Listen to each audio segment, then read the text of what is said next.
Welcome back. A landslide hit a hotel in Hubei province on the mainland last night.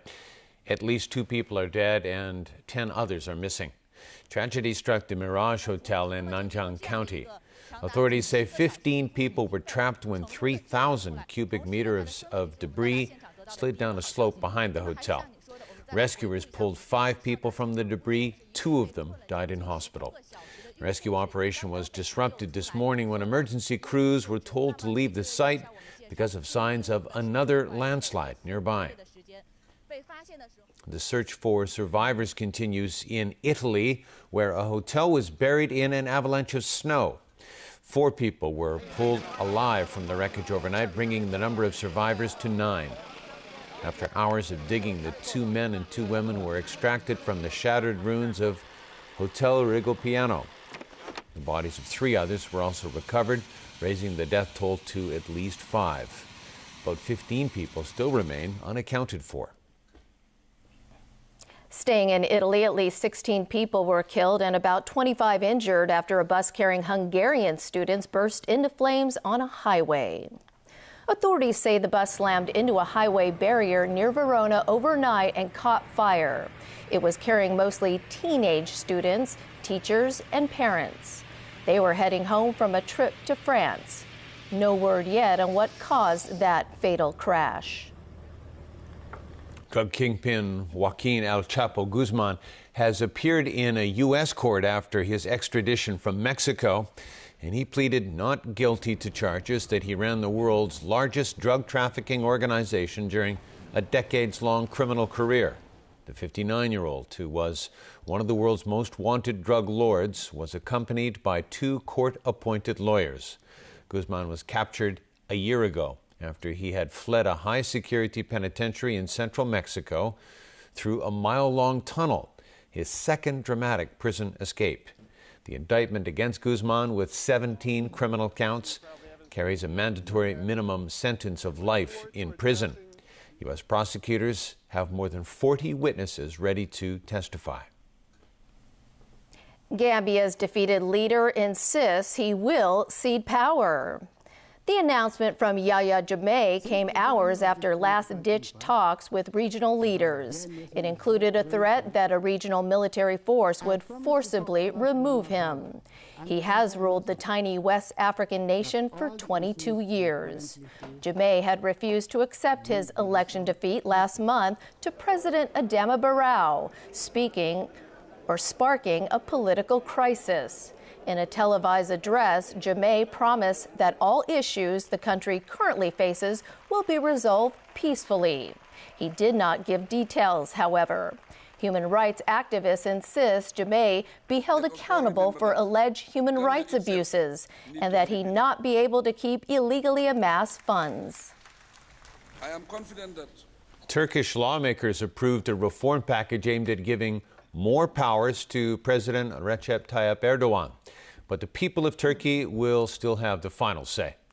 The final tally was 339 for and 142 against the bill.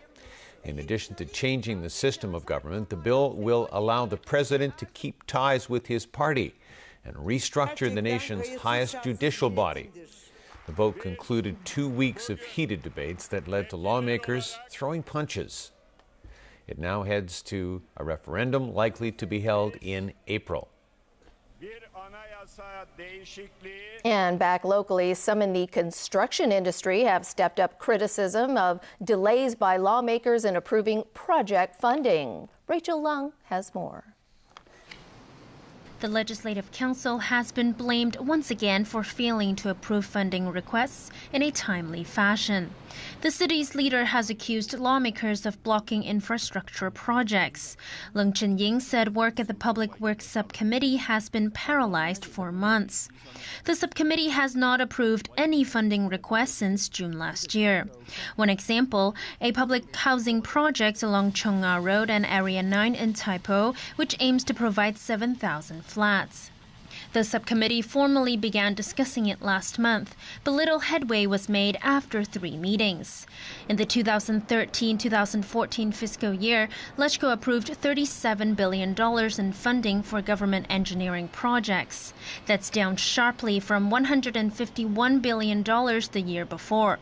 In the last fiscal year, $88 billion was approved. Some say the delays have taken a toll on the livelihoods of construction workers.